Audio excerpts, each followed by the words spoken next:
قیادت کی تبدیلی کے ساتھ ان کی ہوئی پالیسی اور ترجیحات رہی ہیں۔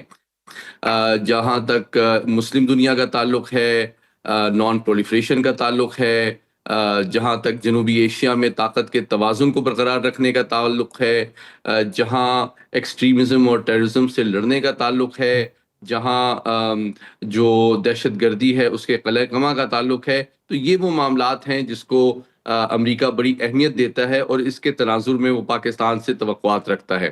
دوسری جانب پاکستان کی جو توقعات امریکہ سے ہیں اور جو تعلقات کی نوعیت ہے، ان کو 3 شعبوں میں کلاسیفائی کیا جا سکتا ہے: سیاسی، دفاعی اور معاشی۔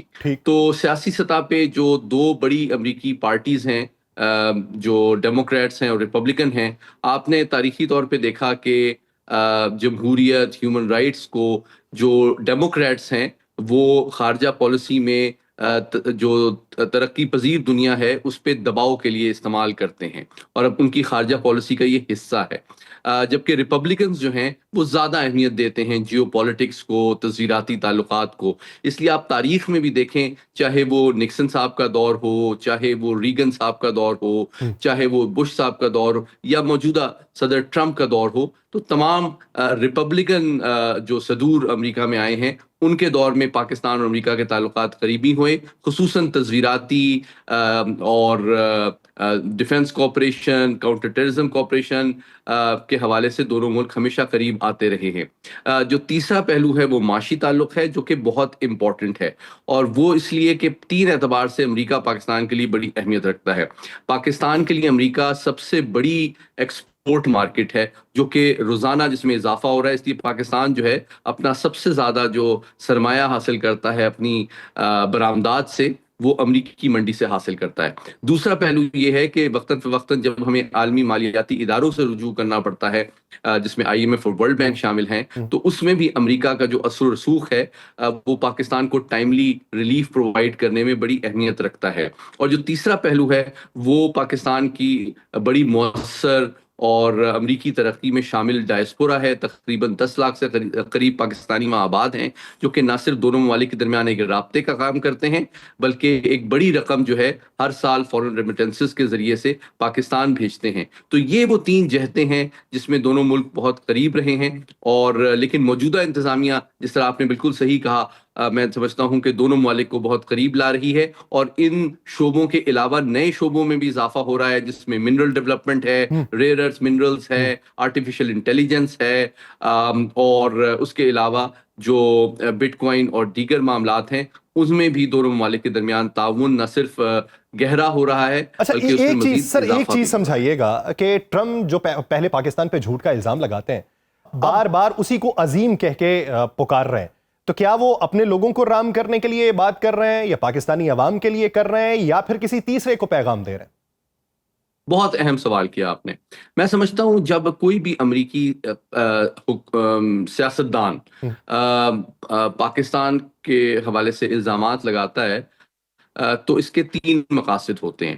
بنیادی جو ان کی آڈینس ہوتی ہے وہ داخلی سیاست ہوتی ہے، اور وہ ان لابیز اور مکاتب فکر کی ہمدردی جاننا چاہتے ہیں، جو کہ مسلمانوں کے حوالے سے بالعموم اور دنیا کی واحد مسلم ایٹمی طاقت کے حوالے سے خصوصاً کچھ تحفظات رکھتے ہیں۔ اور پھر جو وہاں کی جوئش لابی ہے وہ امپورٹنٹ رول پلے کرتی ہے امریکی سیاست میں، تو ان کو بھی اپیز کرنا، اور ساتھ ہی ساتھ وقت گزرنے کے ساتھ بھارتی جو لابی اور ڈائسپورا ہے اس کے اثر رسوخ اور جو ان کے مالی اثر رسوخ ہے اس میں بھی اضافہ ہوا ہے۔ تو کیمپینز کے دوران اس طرح کی آوازیں اور الزامات آپ کو سننے میں ملتے ہیں، لیکن بہرحال جب بھی یہ سیاستدان وائٹ ہاؤس میں الیکٹ ہو کے آتے ہیں تو ان کو حقیقت کا جب ادراک ہوتا ہے تو ان کو پاکستان کی اہمیت کا بھی اندازہ ہوتا ہے کہ مسلم دنیا میں ایک لیڈر کے طور پہ، جنوبی ایشیا میں ایک بیلنس آف پاور کے طور پہ، مسلم دنیا کی واحد ایٹمی طاقت کے طور پہ، کاؤنٹر ٹیررزم کے حوالے سے دنیا کی بہترین فوج رکھنے والے، اور ایک بہت ڈائنامک اور ٹیلنٹڈ پاپولیشن رکھنے کے حوالے سے جب ان کو امریکی مفادات کا اندازہ ہوتا ہے تو صحیح. وہ پاکستان کے ساتھ مثبت تعلقات ڈیولپ کرتے ہیں اور زیادہ ذمہ دارانہ اعتبار سے بیانات بھی دیتے ہیں اور تعلقات کو مزید فروغ اچھا بھی دیا ایک جاتا چیز ہے. اور سمجھائیے گا، یہ ایران اسرائیل کی جنگ ہوئی اور اس جنگ کے اندر امریکہ اکرڑ ہے کہ ہم نے یہ جنگ رکوائی ہے، لیکن پاکستان نے بھی ان دنوں میں یہ کہا، ہمارے جو وزراء ہیں ان کے بیانات آتے رہے کہ یہ جنگ رکوانے میں ہم نے بھی کردار ادا کیا، ہم نے بھی ثالثی کی، لیکن بین الاقوامی میڈیا کے اوپر اس کی تشہیر نہ ہوئی، اس بیانیے کو اٹھایا نہیں گیا. اب جا کے امریکہ یہ ماننے پہ تیار ہو گیا کہ پاکستان کا کردار اس کے اندر تھا، تو بین الاقوامی سطح پہ ہمیں پہلے پذیرائی کیوں نہ ملی؟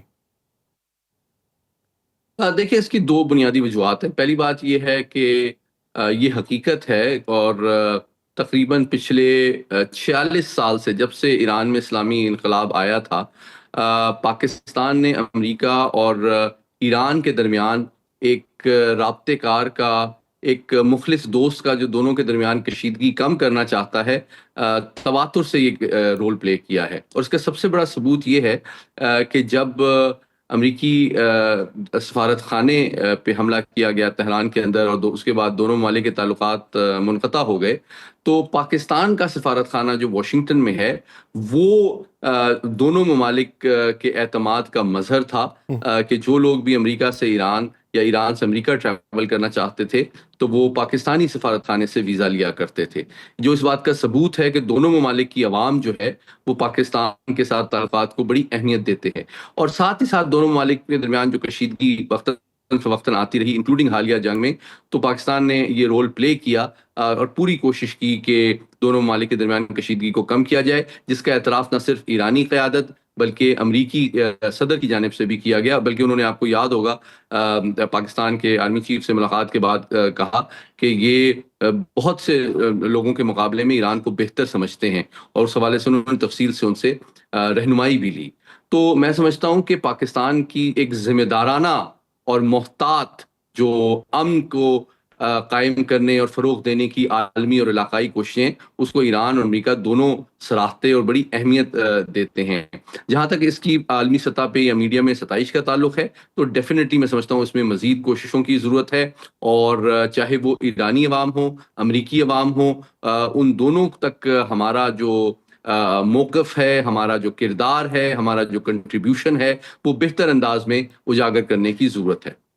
اچھا محمد علی صاحب، ایک سوال میرا اہم اس ضمن کے اندر ہے کہ اگر آپ دیکھیں تو چائنا کے ساتھ ہم آئرن بردر کے طور پہ ہیں، امریکہ کے ساتھ ہم ٹریڈ پارٹنر کے طور پہ آگے بڑھنا چاہ رہے ہیں، تو دو صف بندیاں ہیں، دو بلاکس ہیں اس وقت دنیا میں، تو کیا ہم سمجھ سکتے ہیں کہ ہم دونوں بلاکس کا دماغ بن چکے ہیں؟ بہت اہم سوال کیا. میں سمجھتا ہوں پاکستان مسلم دنیا کا اہم ترین ملک ہے جس نے ہمیشہ سے اپنے قیام کے بعد سے عالمی طاقتوں کے درمیان امن کو اور بہتر اعتماد سازی کے اقدامات کو فروغ دینے میں ایک بڑا کلیدی اور صف اول کا کردار ادا کیا ہے.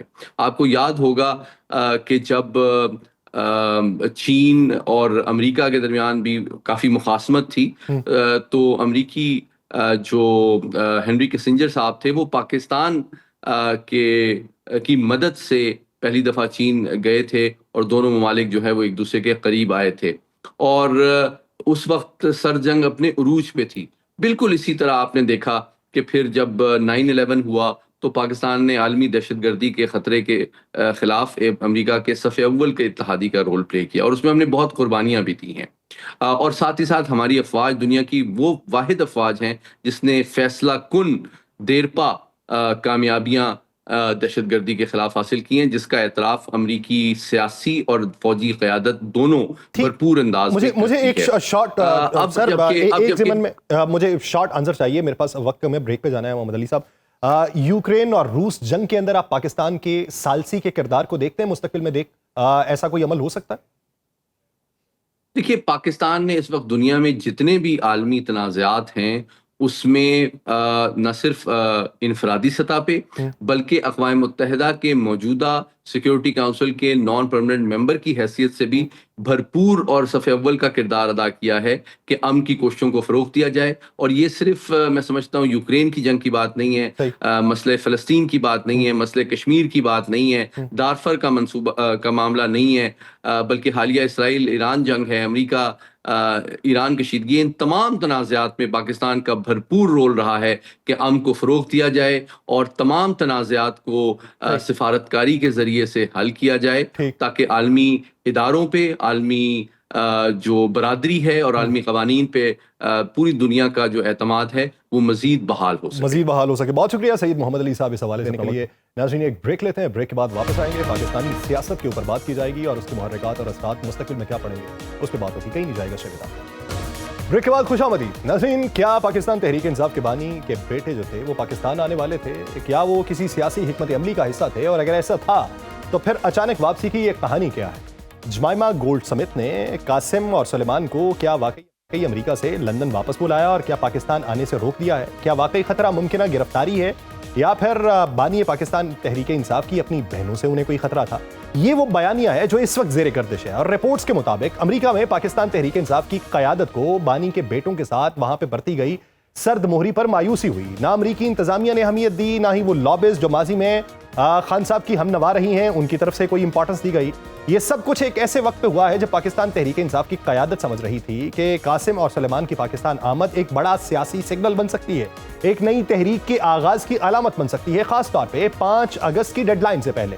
مگر اب نہ تحریک کا آغاز دکھائی دے رہا ہے، نہ ان کے بیٹوں کی واپسی دکھائی دے رہی ہے. اور پارٹی چیئرمین بیرسٹر گوہر اور دیگر قیادت کے حالیہ بیانات سے یہ صاف ظاہر ہوتا ہے کہ سب کچھ توقعات کے برعکس چل رہا ہے. خوف اور دباؤ کا سایہ گہرا ہو رہا ہے، یہاں تک کہ منتخب اراکین کی ممکنہ گرفتاریوں کا خدشہ بھی زبان پر آ چکا ہے. تو سوال یہ ہے کہ کیا خان صاحب کے بیٹے واقعی کسی داخلی خاندانی خطرے سے دوچار تھے یا یہ سب کچھ کسی نئے متنازع بیانیے کا حصہ ہیں جس کے تحت پارٹی کو کمزور اور اندرونی طور پہ خلفشار کا شکار دکھانا مقصود ہو چکا ہے؟ اس پورے معاملے میں پاکستان تحریک انصاف کے مرکزی رہنماؤں کی آراء کیا ہیں؟ ان تمام پہلوؤں پر بات کریں گے. اسی بیچ میں ہمیں جوائن کیا بانی پاکستان تحریک انصاف کے وکیل فیصل چودھری صاحب نے. فیصل چودھری صاحب بہت مشکور ہیں آپ کے وقت کے. فیصل چودھری صاحب، کیا اس میں حقیقت تھی کہ خان صاحب کے جو بیٹے قاسم اور سلیمان ہیں وہ واقعی طور پہ پاکستان آ رہے تھے اور اب ان کی آمد کو بوجہ مجبوری روک دیا گیا؟ دیکھیں، ان کی طرف سے آنے کا اعلان جو ہے حتمی تاریخ وغیرہ تو کبھی بھی نہیں دی گئی تھی. یہ جو بیانیہ ہے یہ تو اسپیکولیشن ہے، ظاہر ہے یہ تو سارا مفروضے پہ مبنی ہے. وہ امریکہ گئے ہیں، وہاں پہ جو انہوں نے اپنے تئیں کوشش کی ہے، بالکل ایسے ہی کوششیں ہوتی ہیں ویسٹ میں، اور میرے خیال میں وہ دوبارہ بھی کوشش کرتے رہیں گے.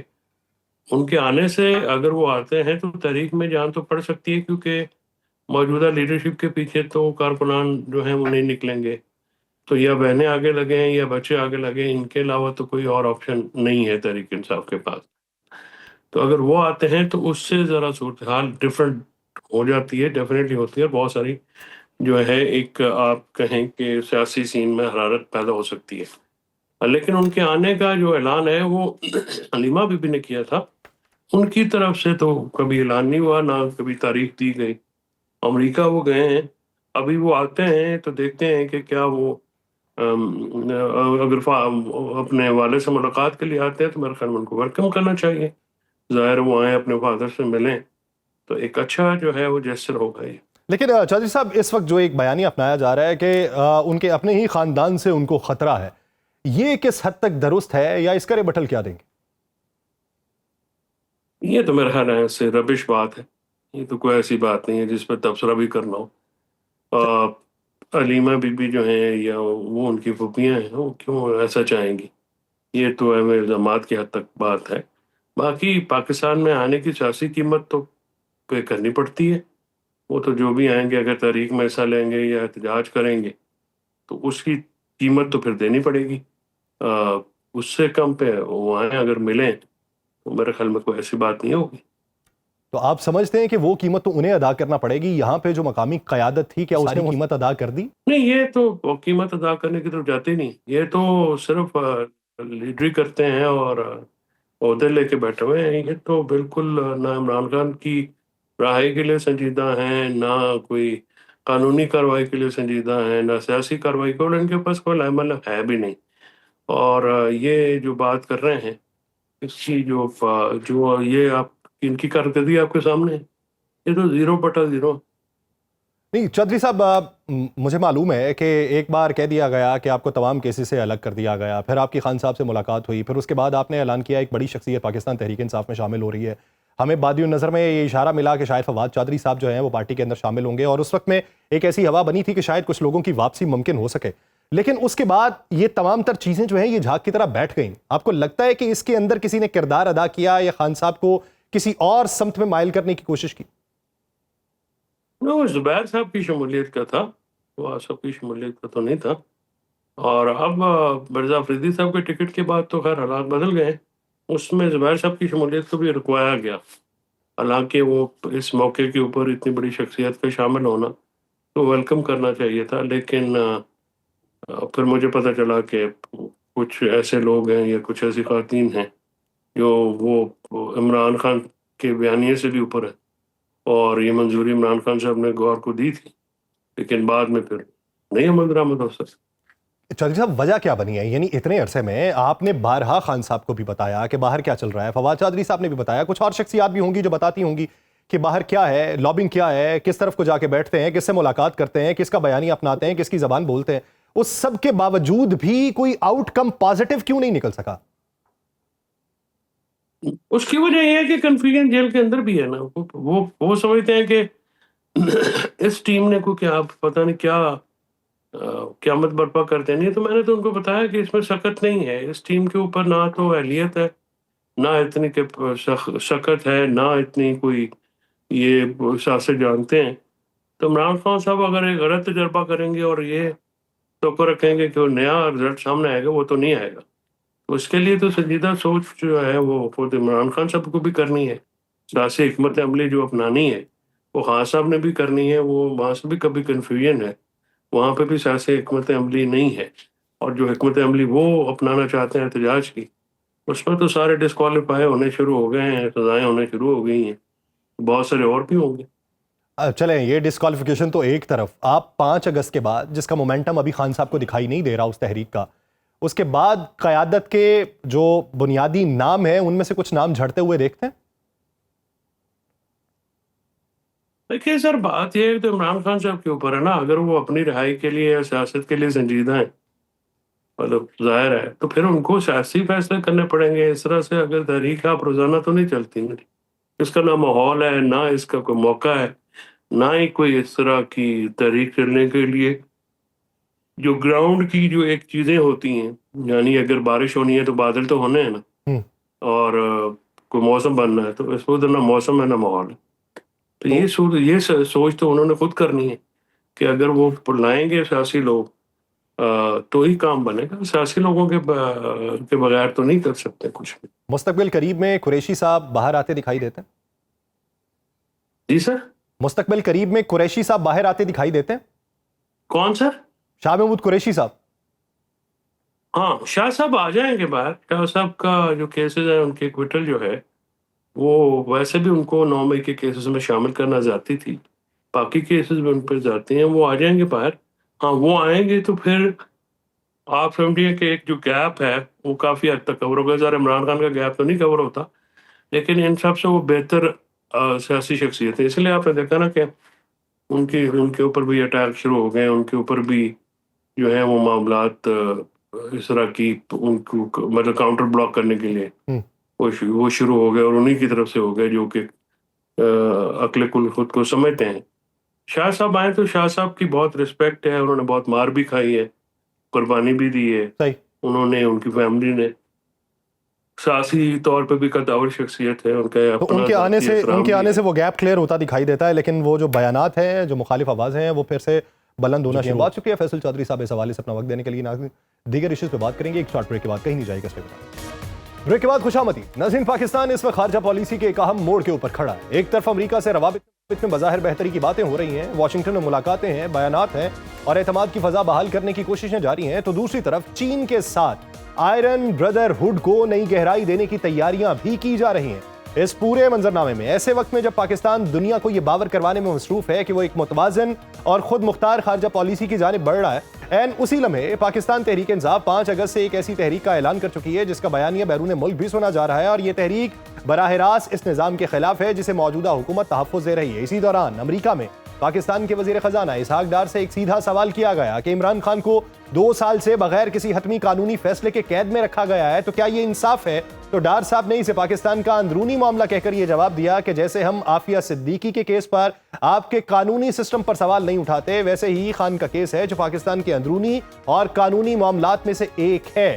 لیکن اسی ہفتے ستم ظریفی یہ کہ پاکستان کی عدالت نے ڈاکٹر عافیہ صدیقی کیس میں وزیر اعظم اور کابینہ کو نوٹس جاری کیا۔ سوال یہ ہے کہ اگر عافیہ صدیقی کا معاملہ ہمارے لیے اندرونی اور خارجی اہمیت کا حامل ہے تو کیا عمران خان کا معاملہ ایک قانونی پہلو ہے؟ اسحاق ڈار صاحب کی ایک گفتگو حصہ سنوانا ہے۔ انہوں نے جو گفتگو کی ہے، ان کا جو انٹرویو تھا اس کے اندر جو سوال ان سے کیا گیا خان صاحب کی 2 سال کی قید کو لے کے، وہ جو تمام قانونی پیرائے ہیں ان کا پورے نہ ہونے پہ وہ جو جواب ان کا تھا، بٹ صاحب اس کے اوپر کیا رائے دیتے ہیں؟ ایک طرف تو ہے کہ ہمارے اندرونی معاملات ہیں، ہمارے اندرونی معاملات میں مداخلت نہ کی جائے، لیکن دوسری طرف اگر دیکھا جائے تو یہ تو پھر ڈاکٹر عافیہ صدیقی کا جو کیس ہے اس ضمن کے اندر بادِ نظر میں تو یہ دکھائی دیتا ہے کہ پھر پاکستانی حکومت نے سرکاری سطح کے اوپر کبھی بات ہی نہیں کی امریکہ سے۔ نہیں دیکھیں نا، وہ جو آپ ایک بات ہے کہ وہ بات کیوں نہیں کی، یہ تو شروع سے بھی بات ہوتی تھی کہ عافیہ صدیقی کے مسئلے پہ آپ دیکھیں ادھر کیا کیا امریکہ نے، وہ اس کی عدالتوں میں گئے، لیکن بات ضرور کی پاکستان نے کہ عافیہ صدیقی کی رہائی ہونی چاہیے،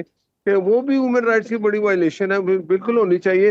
اور دوسری بات ہے، میں آؤں گا اس طرف، یہ جو کہتے ہیں جی کہ دیکھیں میں ادھر لندن میں تھا، یہ 4 دن یہاں ایک کیس چلا، اور ایک وہ تھا بندہ راجہ عادل، میں اس کا نام اس لیے لینا چاہتا ہوں کہ ہیومن رائٹس کی وائلیشن کے لیے یہاں آ کے وہ جو شہزاد اکبر ہے باتیں کر رہا تھا کہ پاکستان میں ہیومن رائٹس کی وائلیشن ہوتی ہے، میں خود جا کے پیش ہوا اور میں نے کہا کہ ہیومن رائٹس کی وائلیشن تو یہ لوگ کرتے رہے جب 2018 میرے خلاف، میرے قائد کے خلاف جھوٹے مقدمات بناتے رہے، ان کو سزائیں جھوٹی دلاتے رہے، تو ہیومن رائٹس کی وائلیشن سخت ہوتی تھی۔ آج بھی میں آپ کو بتاؤں کہ ہیومن رائٹس کی وائلیشن ہے۔ آپ مجھے ایک بات بتائیں کہ اگر آپ کوئی جرم کریں گے، آپ عدالتوں میں اگر آپ کو سزائیں ہوتی ہیں، آپ کو عدالت سزا دے رہی ہے، آپ نے جرم کیا ہے، 9 مئی آپ نے کیا ہے، 26 نومبر آپ نے کیا، 9 مئی ہم نے نہیں کہا آپ کو کریں۔ آپ نے اگر کوئی غیر قانونی حرکت کی ہے، قانون نے اپنا راستہ بنایا اور قانون ہمیشہ اپنا راستہ بناتا ہے۔ جب آپ اس طرح کی حرکت کرتے ہیں 26 نومبر کی یا 9 مئی کی، کسی نے آپ کو نہیں کہا کہ جا کے GHQ پہ حملہ کریں، کسی نے نہیں کہا آپ کو جا کے آپ جو کور کمانڈر اس کا گھر جلا دیں۔ بٹ صاحب آپ کی بات بالکل مستند ہے، آپ کوئی بھی اس کو جسٹیفائی نہیں کر رہا کہ یہ تو پاکستان کا قانون ہے، اس کے مطابق جو عدالتیں فیصلہ کریں گی اسی پہ منوان عمل ہوگا، لیکن کیا ہم یہ سمجھیں ایسے وقت میں کہ جب باقاعدہ طور پہ نوٹس ہوئے ہیں کابینہ کو، وزیر اعظم کو، اور ایسے وقت میں وزیر خارجہ کا یہ بیان کہ جیسے آپ کا ڈیو پروسیس ہے آپ مکمل کر رہے ہیں ویسے ہی ہم بھی مکمل کر رہے ہیں، تو پھر ڈاکٹر عافیہ صدیقی کے کیس سے سٹیپ بیک ہو چکی ہے پاکستانی گورنمنٹ؟ نہیں دیکھیں، عافیہ صدیقی کے متعلق آواز اٹھاتے رہے ہیں، حکومت پاکستان آواز اٹھاتی ہے، ابھی اٹھا رہے ہیں امریکہ کے ساتھ، اس میں بھی بات ہوگی، لیکن یہ پھر میں بات بتاؤں کہ وہ تو ہمیں جو امریکہ سے آزاد کرانے آیا تھا، سیفر لا رہا تھا کہ امریکہ مداخلت کر رہا ہے، امریکہ آج اس کے بیٹے یا جو بھی ہے دیکھیں جائیں، اگر ایک باپ ہے اس کا بیٹا جاتا ہے جا کے امریکہ سے ہیلپ لیتا ہے، لیکن انٹرنل جو پاکستان کے مسئلے ہیں نا، اس میں باہر کے ملکوں کی اتنی نہیں ہوتی کہ وہ آ کے ہمیں کہہ دیجئے اس کو فلاں کو جیل سے نکال دو، یہ کر دو۔ آج بھی کہتا ہوں سب سے پہلے اس کے بیٹے آ کے پاکستان میں اپنے باپ سے نہیں ملے، 2 سال سے ملے، وہ آ جائیں، ہم اس کو ویلکم کرتے ہیں، آ کے ملے، لیکن آج میں لیکن ویلکم کرنے سے پہلے سر جب یہ کہہ دیا جائے کہ ادھر آئیں گے تو گرفتار ہو جائیں گے، تو یہ ویلکمنگ سے نہیں مختلف سٹیٹمنٹ ہے۔ نہیں، بالکل ایسی بات نہیں ہوگی، میں آپ کو برملا کہہ رہا ہوں کہ وہ آئیں تو ان کو کوئی گرفتار نہیں کیا جائے گا، وہ اپنے والد سے آ کے ملے۔ دیکھیں جب ایک بندہ کو ہوتا ہے نا، جب میں UK میں اگر جاتا ہوں یہاں سے پاکستان سے، میں صرف وزٹ کے لیے جاتا ہوں، تو میں کسی سیاسی جو ہوتی ہے نا ایکٹیویٹیز میں شامل نہیں ہوں گا۔ وہ آئیں اپنے والد سے ملے، 1 دن ملے، 10 دن ملے، ہر روز آ کے ملے، وہ آ ہی نہیں رہے۔ آج ان کی والدہ جو ہے جمائمہ خان، جو ایکس وائف ہے عمران خان کی، اس نے کہا میں اپنے بیٹوں کو پاکستان تو بھیجتی نہیں کیونکہ وہاں علیمہ خان ہے، وہاں بشرا ہے، وہ میرے بیٹوں کو خطرہ ہے۔ آپ نے یہ نہیں پڑھا میرا خیال ہے، تو یہ ان کے اپنے انٹرنل مسائل ہیں۔ اگر عمران خان کے بیٹے دونوں آتے ہیں تو ویلکم کرے گا پاکستان، آ کے ملے ان سے۔ اچھا بٹ صاحب یہ بتائیے کہ ہم امریکہ کے ساتھ اب اپنے جو معاشی تعلقات ہیں یا ٹریڈ ہم جو کرنا چاہتے ہیں اس سے ایڈ کی بجائے وہ کن شعبوں میں کر رہے ہیں، اور اس سے پاکستان کو بینیفٹ کیا ملے گا، بالخصوص ایسے وقت میں جب ہم یہ کہتے ہیں کہ ہم منرلز کی ٹریڈ بھی امریکہ کے ساتھ کریں گے، اور دوسری طرف چائنا جو ہمارا آئرن بردر ہے